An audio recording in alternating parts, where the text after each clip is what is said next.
Senhor, meus irmãos, estaremos estudando a lição 6 da Revista dos Jovens, que da lição é a realidade bíblica do cuidado com o corpo. É um trimestre padrão bíblico para a vida cristã, caminhando segundo os ensinos das Sagradas Escrituras, revista comentada pelo pastor Alexandre Coelho. Então, vamos falar hoje sobre a questão do corpo. Na lição passada falamos a respeito da santificação. Essa lição é um tema paralelo ao que estudamos na lição passada, também referente à santificação. Vamos falar a respeito desse cuidado com o corpo. Embora algumas filosofias acreditavam que o corpo era o cárcere da alma, que o corpo não servia para nada, era completamente mau, e eles acreditavam então que deveriam tratar esse corpo de qualquer jeito, maltratá-lo, ou destruí-lo e até mesmo se corromper, se prostituir, ansiando por um momento que a alma seria liberta do corpo. Nós criamos diferente, pois a Bíblia Sagrada nos ensina de forma oposta a esse pensamento, pois a Bíblia diz que nós devemos apresentar os nossos corpos em sacrifício vivo, santo e agradável ao Senhor. E também em 1 Tessalonicenses capítulo 5, 23 diz: "E o mesmo Deus de paz vos santifique em tudo, e todo o vosso espírito, alma e corpo sejam plenamente conservados, irrepreensíveis para a vinda de nosso Senhor Jesus Cristo." Então nós cremos que o corpo tem que ser preservado, santo, tem que estar sendo cuidado em todos os aspectos, desde a saúde até também um aspecto relacionado às práticas sexuais ilícitas. Então todo o corpo tem que ser preservado, irrepreensível, assim como a alma e o espírito. O texto principal diz: "Porque todos devemos comparecer ante o tribunal de Cristo, para que cada um receba segundo o que tiver feito por meio do corpo, ou bem ou mal." 2 Coríntios 5, 10. Da mesma forma que o corpo ele tem que se manter irrepreensível, as obras são feitas por meio dele. Então, quando estaremos comparecendo diante do tribunal de Cristo, as nossas obras que serão julgadas foram feitas por meio do corpo. Cada parte do nosso corpo deve ser santa e glorificar a Deus. Então seremos julgados por essas obras que praticamos por meio do corpo, ou bem ou mal. Então, dentre as obras que estaremos ali sendo avaliadas, veremos aquelas que realmente glorificamos o nome do Senhor, que realmente mantivemos e preservamos a nossa santidade em relação também ao nosso corpo. É preciso cuidar do corpo, pois ele é a morada do Espírito Santo em nós. Outro detalhe que a Bíblia também nos revela, que nós somos templo e habitação do Espírito Santo. O corpo que Deus criou para nós tem que ser preservado, tem que ser mantido. Aleluia, tem que estar puro para que o Espírito Santo possa habitar e para que também sejamos o seu templo. Os objetivos da lição são saber que Deus nos criou seres sexuais. Então, outro detalhe que estaremos estudando na lição é essa condição que fomos criados como seres sexuais, macho e fêmea, com propósito. Deus criou o sexo com um propósito definido, para procriação, ou seja, para multiplicar. Ele mesmo ordenou ao primeiro casal que crescesse e multiplicasse. Então, o sexo em si não é pecado, desde que seja praticado dentro da comunhão conjugal, ou seja, dentro do casamento. Tem o objetivo da multiplicação e também do prazer mútuo do casal. Então Deus não criou uma coisa má. Os homens que deturpam, o diabo que induz as pessoas a fazer do que Deus criou algo impuro, ou seja, pecado. Então Deus nos criou dessa forma. Só dois sexos, sexo biológico, como veremos na lição, macho e fêmea. O segundo objetivo é conscientizar do perigo do mau uso do corpo e da sexualidade. E o terceiro objetivo é compreender qual é o propósito da sexualidade humana. Então estaremos destrinchando esses objetivos a partir de cada tópico da lição. O texto bíblico se encontra em 1 Coríntios 6, 12 a 16. "Todas as coisas me são lícitas, mas nem todas as coisas convêm.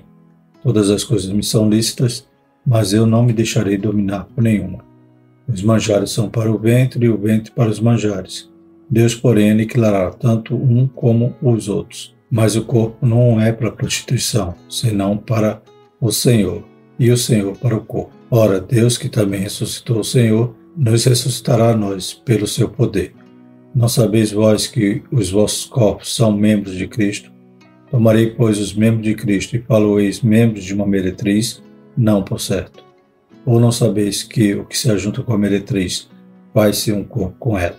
porque serão, disse, dois em uma só carne. Glórias a Deus. Então essa comunhão não deve existir, né? E quando fala a questão que o corpo não é para prostituição, nessa prostituição vai abraçar, né, várias situações do mau uso do corpo ou da sexualidade, né, como veremos na lição. Então o corpo não foi para isso, mas sim para ser santo, para ser sacrifício agradável ao Senhor, para ser usado por Deus, para ser templo, habitação, aleluia, isso para se manter irrepreensível até a volta de Cristo. A introdução diz o seguinte: o que a fé cristã inspirada na Bíblia fala acerca da sexualidade humana? O que Deus preparou para que não abusássemos do nosso corpo e não fôssemos dominados pelo pecado? É o que veremos nesta lição. Primeiro tópico: Deus nos criou seres sexuais. Primeiro subtópico: a criação divina. O cristianismo ensina pela palavra de Deus que o Eterno criou o homem e a mulher, duas pessoas distintas, física, psicológica e sexualmente. Homem e mulher são diferentes entre si, mas complementares, criados para viver em harmonia e respeito mútuo. Note que a decisão divina de fazer somente dois sexos foi suficiente para que a raça humana pudesse obedecer ao mandamento divino de dominar e povoar a terra, e de se realizar e se reproduzir por meio do ato sexual. Gênesis 1:28. Então o que Deus faz é perfeito. Deus criou homem e mulher, macho e fêmea, criou apenas dois sexos biológicos, que é o suficiente, a única combinação que funciona, louvado seja o Senhor, inclusive para esse propósito de reproduzir, pois Deus já criou o homem e já dá essa ordem logo de início, antes do homem cair, né, para que ele crescesse e multiplicasse. Então o sexo não foi o motivo da queda, pois Deus já tinha criado também essa condição humana de macho e fêmea se complementarem e terem a capacidade de reproduzir. Todos os animais Deus criou dessa forma e também o ser humano. É claro que hoje, com a ideologia de gênero, as pessoas inventam infinitas sexualidades, né? Mas a própria palavra gênero que eles fazem uso já é uma armadilha semântica, né? Pois desfaz da criação do que Deus criou, macho e fêmea, sexo biológico, e criam inúmeros arranjos extra-bíblicos para justificarem, né, a maneira que querem viver, né? Então eles querem viver de uma forma e criam ideologias, aquilo que vai de encontro, né, com a maneira que cada um quer viver. Mas não é bíblico e nem científico. A ciência mostra que só há os dois sexos, as duas combinações cromossômicas, XX ou XY, aleluia, que existe. As demais sexualidades que os homens criam são arranjos. Então, por que eu disse que é uma armadilha semântica? Que quando diz gênero, hoje até às vezes falamos erroneamente, né, dizemos qual é o gênero da pessoa. Então nós deveríamos continuar falando qual o sexo, que é esse que foi Deus criou. O gênero já é um arranjo, já é um artifício semântico para poder basear ou explicar as ideologias. O segundo subtópico diz somente dois sexos. Quando Deus criou o homem e a mulher, os fez macho e fêmea, Gênesis 1:27. O Eterno limitou em sua sabedoria quaisquer outras formas de arranjo biológico sexual, ordenando que as mulheres nascessem com o cromossomo XX e os homens com o cromossomo XY. A ciência comprova que o nosso sexo é determinado antes mesmo do nascimento e que se nasce homem ou se nasce mulher, não sendo, portanto, compatível bíblica e cientificamente o pensamento de que a pessoa se torna homem ou mulher por uma questão de escolha ou de insatisfação com o seu sexo biológico. Então, os homens distorcem a criação que Deus criou e, como não existe um arranjo na ciência e nem na palavra de Deus, né, cria-se a ideologia, cria-se, né, o discurso, então, de que a pessoa pode nascer com o sexo biológico e ao mesmo tempo, nela se enquadrar em outra sexualidade. Mas não é o que a Bíblia diz, né? São apenas ideologias, né? São apenas formas de comportamento que as pessoas querem viver, se comportar assim e justificar através desses argumentos. Mas como na lição está dizendo, a ciência também comprova que antes da pessoa nascer, já é determinado ali qual é o seu sexo, né? Através dos cromossomos. Terceiro subtópico: o pecado de Adão e Eva não foi o relacionamento sexual. né? Já falamos que quando Deus cria o casal, cria com esse arranjo perfeito para que houvesse, né, a multiplicação da espécie. Então Deus já dá a ordem para o homem crescer e multiplicar. Então, como eles fariam isso? Através do sexo. Então não era o sexo pecado, Deus não nos proibiu do sexo. Claro que o sexo tem que ser santo, como Deus criou, ou seja, protegido pelo laço conjugal, né, dentro de um casamento, né, nem antes, nem fora do casamento. Então Deus criou perfeito os homens, através do pecado, distorce e torna, né, essa prática impura, né, através das relações sexuais ilícitas.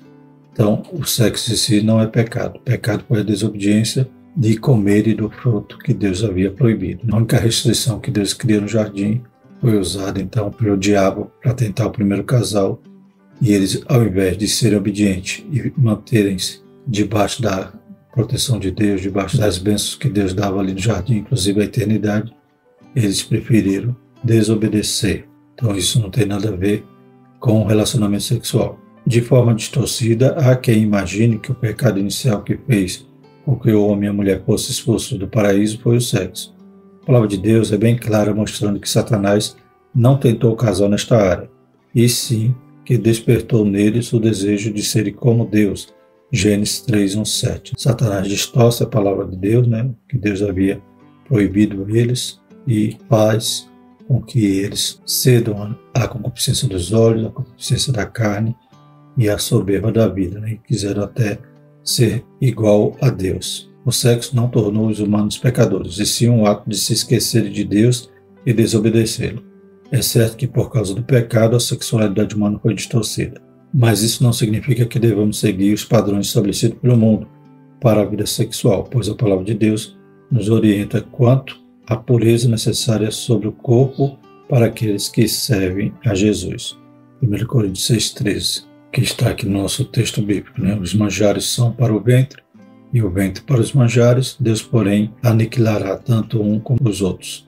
Mas o corpo não é para a prostituição, senão para o Senhor, e o Senhor para o corpo. Então, mais uma vez, frisando que essa prostituição citada aqui no texto abrange, né, tem um leque de várias práticas que o homem distorceu, né, fazendo do sexo, então, algo ilícito, algo pecaminoso a partir do momento que fazem, né, extra-casamento, antes do casamento, ou através do adultério. Então, prostituição está abrangendo tudo isso nesse momento. Não é simples prática do sexo por dinheiro, mas todos esses tipos de distorção que o homem cria fazem com que ele peque e contamine o seu corpo, que era para ser santo e para ser do Senhor, para ser para a habitação do seu templo, e percam, né, o real significado do sexo que Deus criou, né, que tem um sentido, tem função também para recreação ou prazer mútuo do casal, mas quando esse relacionamento ocorre dentro do laço conjugal, dentro de um casamento, e não como os homens distorcem e desviam da vontade de Deus, e acabam então acarretando destruição, né, para o seu corpo e para a sua alma também. O segundo tópico, perigos do mau uso do corpo e da sexualidade. Então, o primeiro subtópico é a prostituição. A palavra de Deus nos faz sérias advertências contra a prostituição. Hebreus 13:4 diz que o matrimônio tem que ser sem mácula, né, sem mancha, tem que ser puro. Tal prática era comum entre os povos que não serviam a Deus. Com o tempo, passou também a ser praticada entre os hebreus. Uma das referências sobre a prostituição e suas consequências vemos quando os hebreus saíram do Egito, passaram pela terra de Moabe.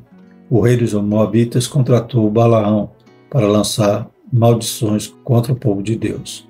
Mas, por mais que tentasse, o agoureiro foi impedido pelo Eterno de exercer o ofício. Números 22:23. Então, Balaão, quando tentava amaldiçoar o povo e não conseguia, acabava expressando ali uma bênção. Mas não muito tempo depois, o povo do Senhor foi atacado por uma praga. Essa foi consequência do conselho de Balaão ao rei dos moabitas para que enviasse mulheres para perto do acampamento dos hebreus. Elas se ofereceram para os homens hebreus e pediram em troca uma adoração aos deuses cananeus. Então era comum naquela época, né, as prostitutas cultuais, né? Então, os deuses estranhos, né, os deuses dos outros povos, né, eram deuses que a adoração, o culto a eles era baseado em orgias, em prostituição.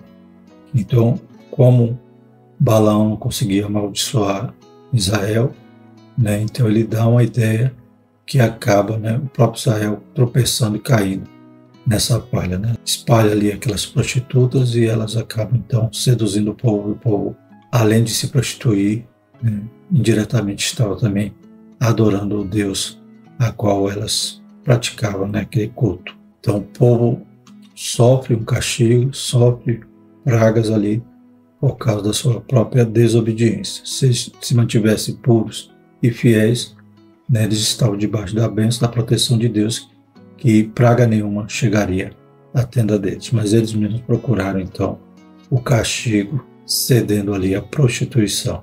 E pior, né, prostituição cultual, que era um verdadeiro ritual ali, pagão, né, de adoração aos outros deuses. Então traíram não só suas famílias, mas o próprio Deus, adorando outros deuses. O julgamento de Deus foi incisivo, pois além de alguns homens israelitas se envolverem com a prostituição, essa foi seguida pela idolatria. 2 sérios pecados cometidos contra o Eterno, que enviou pragas contra os hebreus e 24.000 deles morreram. Número 25, 1, 9.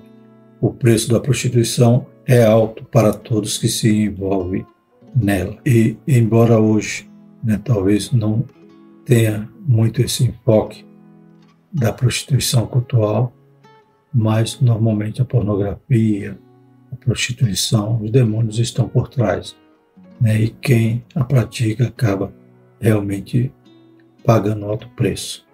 Que Deus tenha misericórdia. A Bíblia diz que fugir da prostituição, né? Todo pecado que o homem comete é fora do corpo, mas a prostituição, como já vimos aqui, aquele que se faz uma só carne com a meretriz, né, vai perecer, vai sofrer a consequência desse pecado, porque o corpo não foi feito para isso, mas sim, né, o crente tem que andar em santidade, e o seu corpo não é o cárcere da alma, não é algo que ele vai destruir, né, ou buscar o hedonismo, né, a busca dos prazeres, porque o corpo não presta para nada. Como alguém diz, não, Deus só quer o coração.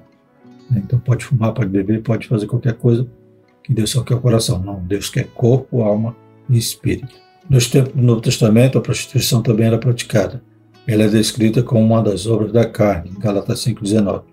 E Paulo adverte aos coríntios, crentes de uma igreja que precisou de diversas reprimendas, 1 Coríntios 6,18. Na ACF diz, fuge da fornicação. Todo pecado que o homem comete é fora do corpo, mas o que fornica peca contra o seu próprio corpo. Né? A Almeida Revista Corrigida vai dizer, fuge da prostituição. Então, aquele que se prostitui peca contra o seu próprio corpo. Na NVT vai dizer, fujam da imoralidade sexual. Nenhum outro pecado afeta o corpo como esse, pois a imoralidade sexual é um pecado contra o próprio corpo. Então, a gente vê que essa palavra prostituição pode ser traduzida também como uma fornicação ou imoralidade sexual, que é algo que vai abranger vários desvios, né, nesse comportamento. Os coríntios viviam em uma cultura bastante erotizada e precisavam entender que o antigo comportamento sexual prosmíscuo não seria aceito por Deus. Né? Então, a cidade de Corinto é uma cidade que havia muita prostituição, como já falamos, inclusive cultural, né? Como também na cidade de Éfeso, que havia ali o templo de Diana, e normalmente, né, o culto a Diana era baseado nessa prática da prostituição. Então, essas igrejas que nascem nessa cidade, Paulo, né, tem o cuidado de ensiná-las de que aquilo que eles achavam normal, a cultura da época, não cabia mais na vida de um cristão, como hoje. Né? Não podemos imitar o mundo, não podemos achar que o que é normal para os homens, né, o que é normal para a nossa era, para a cultura, para a mídia, não pode caber na vida de um crente. Né? Em Romanos 12 diz, não vos conformeis com este mundo, mas transformai pela renovação do vosso entendimento. E o segundo subtópico é o aborto, né? Outra consequência, né, da imoralidade sexual, pois, né, como está fora do casamento, como está talvez até no namoro, ou no adultério, acabam chegando a essa fatalidade, né, de quererem, né, interromper a gravidez, matar uma criança, como veremos aqui. É um verdadeiro assassinato, pois o assassinato é quando se premedita, né, o homicídio, né, quando se planeja matar, tem intenção. Infelizmente, o aborto, que parece normal para a cultura, para o crente, para o cristão, tem que ser algo abominável. O aborto é a interrupção da gravidez que traz morte da criança no ventre de sua mãe. Esse tipo de morte é conhecido desde os tempos antigos. Jó menciona que seus dias havia o aborto oculto, onde as crianças que estavam no ventre jamais veriam a luz. Jó 3,16. Então, criança, né, já tem a vida desde o ato da concepção. Nós cremos, conforme a Bíblia, que ali já é uma vida. Então, não existe aquela justificativa que o homem cria, não, só tem vida depois de tantos meses. Né? Então, não, desde a concepção já tem vida. A Bíblia diz que Deus já tratava conosco quando éramos informes. Né? Então, ainda estávamos em formação e Deus já nos conhecia até por nome, como ele diz que chamou Jeremias desde o ventre de sua mãe. O próprio Jesus, né, quando no ventre de Maria, né, se encontra ali, Maria se encontra com sua prima Isabel, Isabel já com cerca de 6 meses de gravidez, né, então as duas crianças ali são cheias do Espírito, tanto Jesus, né, com poucos dias ali no ventre de Maria, e João Batista também já é cheio do Espírito. Então Deus já trata conosco, já tem propósito em nossas vidas, né, desde a concepção.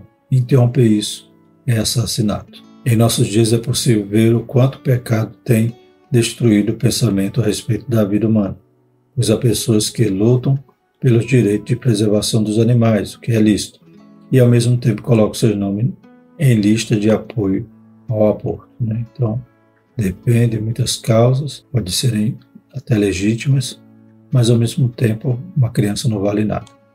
Né? Então, um feto não vale nada e acabam achando certo abortar. Né? Quando a gente vê, né, aqueles movimentos, né, em outros países que já foi aprovado, já foi liberado de toda forma o aborto, a gente vê aquelas mulheres comemorando, como é triste, né?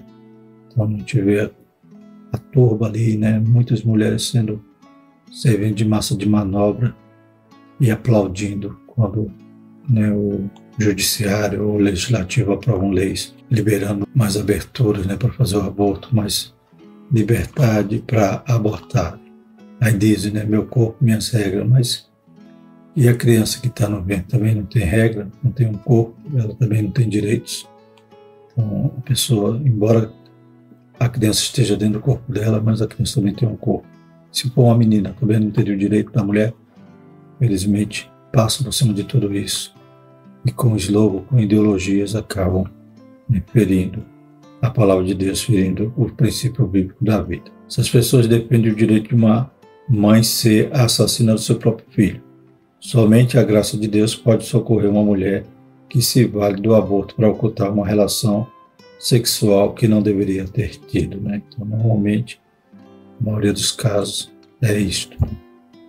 É o amante que mandou abortar, uma relação de adultério, ou uma mãe solteira, um relacionamento sexual fora de um casamento, e vai gerar essa consequência nefasta. E o terceiro subtópico, formas distorcidas de sexualidade. Deus criou homem e mulher, e esta regra divina vem sendo obedecida desde a concepção do ser humano.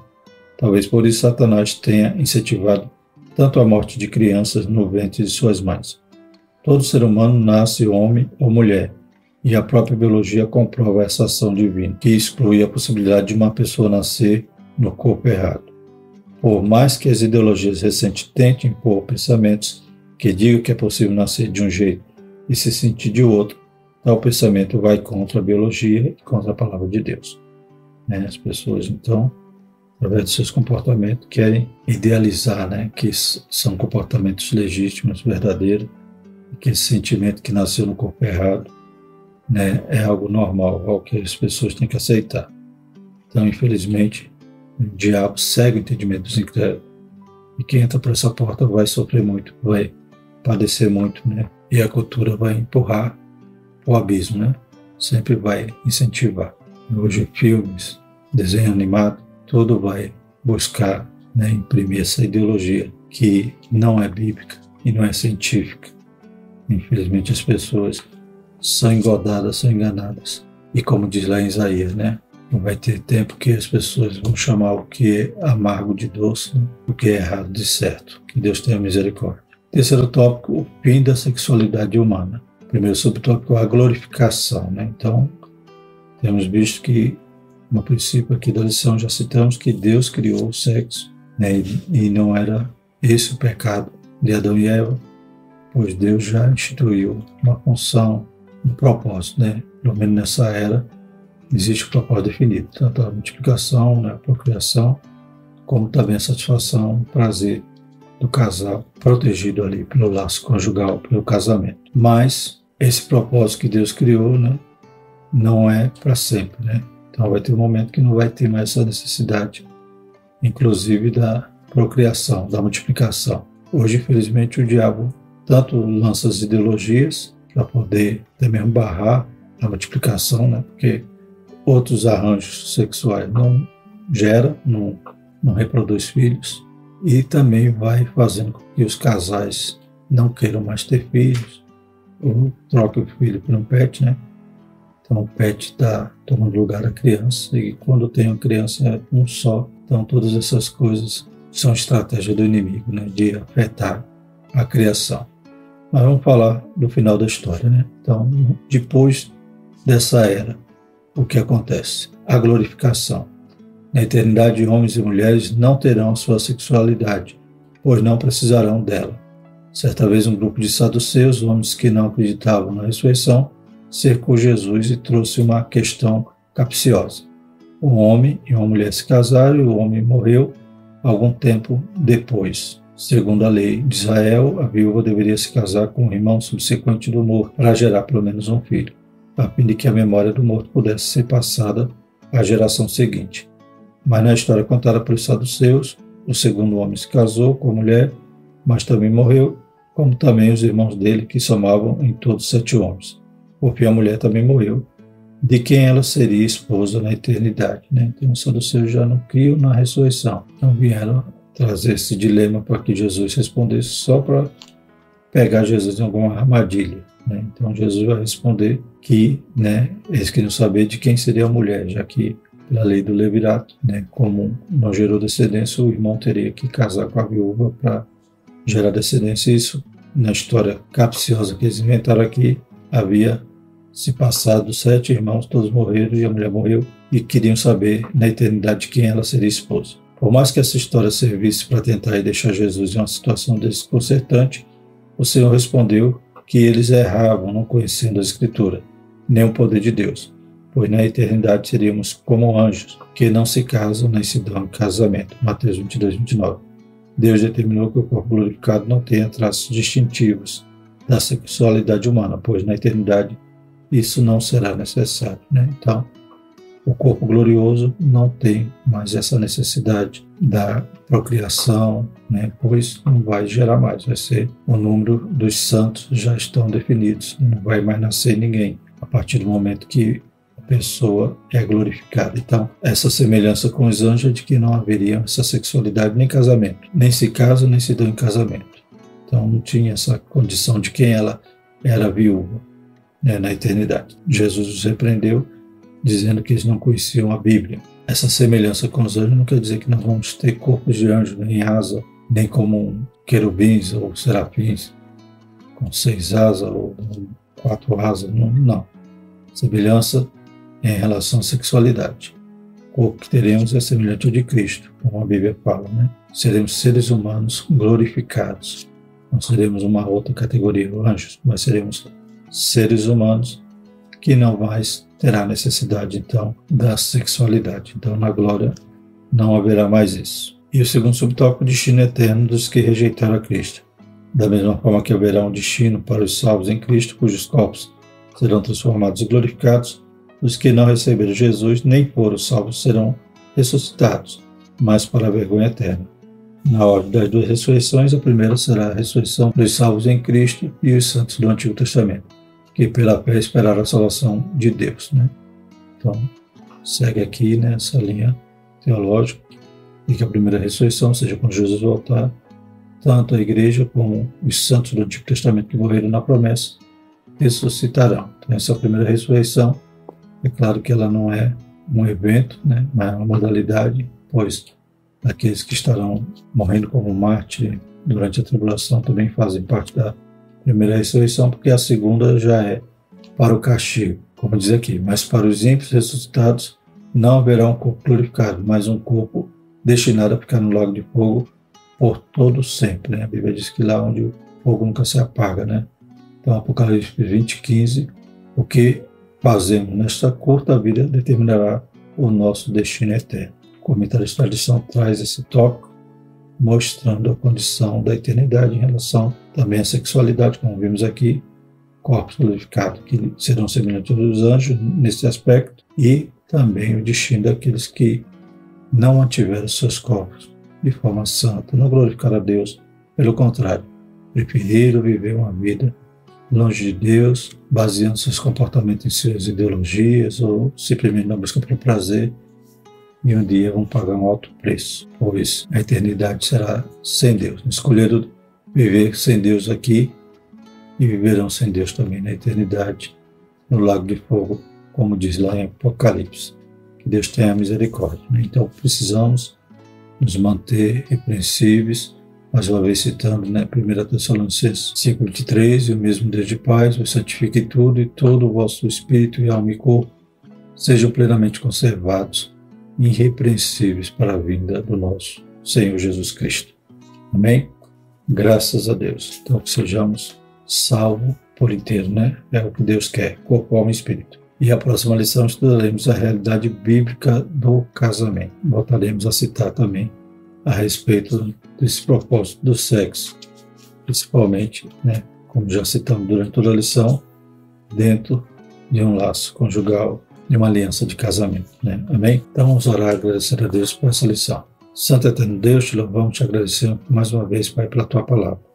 Pai, que possamos estar, Senhor Jesus, glorificando o Teu nome, Pai, através dos nossos corpos. Também fazendo obras que um dia serão julgadas no Tribunal de Cristo, serão avaliadas, Pai. Aleluias, o que nós fizemos no corpo, o bem ou o mal. Deus poderoso e santo, abençoa a Tua igreja, abençoa os jovens, desperta, santifica cada um, Pai, em toda maneira de viver, nos ajuda a viver conforme a Tua palavra, Espírito Santo. Continue conosco, nos guardando, livrando todo mal, guardando nossas mentes e corações e os nossos corpos também. Em nome de Jesus nós te agradecemos. Amém. Que a graça do nosso Senhor Jesus Cristo, o amor de Deus e a comunhão do Espírito Santo seja conosco, hoje e sempre. Amém.